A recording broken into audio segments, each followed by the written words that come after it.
ലോകത്തെ ഏറ്റവും പ്രായം ചെന്ന ഭരണഘടന, ലളിതമായ ഭരണഘടന, അമേരിക്കൻ ഭരണഘടനയുടെ 8ാം ഭേദഗതി ഏറ്റവും ക്രൂരവും പൈശാചികവും മനുഷ്യത്വരഹിതവും എന്ന് വിലയിരുത്തിയ ഒരു ശിക്ഷാ നടപടിയെ കുറിച്ചാണ് എനിക്ക് സംസാരിക്കാനുള്ളത്. എന്താണ് ശിക്ഷകൾ നടപ്പിലാക്കുന്ന, വധശിക്ഷകൾ നടപ്പിലാക്കുന്നതിൽ നീതി ഇല്ല എന്ന് പറയുന്നിടത്ത് ഞാൻ ഓർക്കുന്നത് ഈ അടുത്ത് ചൈനയിൽ നിന്നാണ് എന്റെ ഓർമ്മ. അവിടുത്തെ മൊത്തം ഭരണാധികാരികൾ ഒന്നടങ്കം ഒരു മനുഷ്യന്റെ കുടുംബത്തോട് മാപ്പ് പറയുന്ന സന്ദർഭം ഉണ്ടായി. അയാളുടെ വധശിക്ഷക്ക് നടപ്പിലാക്കപ്പെട്ട മനുഷ്യൻ പിന്നീട് നിരപരാധിയാണെന്ന് തെളിയിക്കപ്പെട്ടപ്പോൾ അയാളോട് മാപ്പ് പറയുന്ന ഒരു സന്ദർഭം ഈ അടുത്ത് കണ്ടതാണ്. അതുപോലെ ആംനസ്റ്റി ഇന്റർനാഷണൽ ഒരു പുതിയ പഠനം വരുന്നത് 1973 വരെ നടന്ന അമേരിക്കയിൽ നടപ്പിലാക്കിയ വധശിക്ഷയ്ക്ക് വിധിക്കപ്പെട്ടവരിൽ 130-ലധികം ആളുകൾ അവർ നിരപരാധികളാണ്. ഇവിടെ എവിടെയാണ് നീതി വരുന്നത്? മറ്റ് ശിക്ഷാ നടപടികളെ വിലയിരുത്തുമ്പോൾ ഈ നടപടി ഒരിക്കലും മാറി ചിന്തിക്കാനോ അയാളെ ഇനി നിയമ നടപടിയുടെ ഭാഗമായി ശിക്ഷിച്ചിട്ടുണ്ടെങ്കിൽ ഒന്ന് റീതിങ്ക് ചെയ്യാൻ, മാറി ചിന്തിക്കാൻ അവസരമില്ലാത്ത ഒരു നടപടിയായി വധശിക്ഷയെ നമുക്ക് കാണേണ്ടി വരും. അവിടെ നീതി നടപ്പിലാക്കുന്നില്ല എന്ന് പറയുന്നത് വളരെ പ്രധാനപ്പെട്ട ഒരു ഘടകമാണ്. മറ്റൊരു കാര്യമുള്ളത്,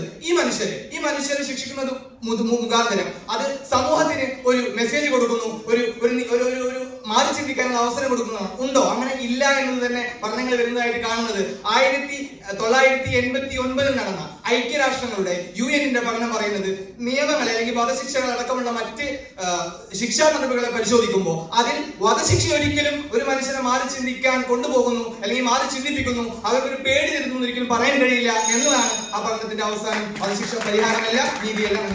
Season 9 Federal Bank Speak for India Kerala edition in association with Mathrubhumi.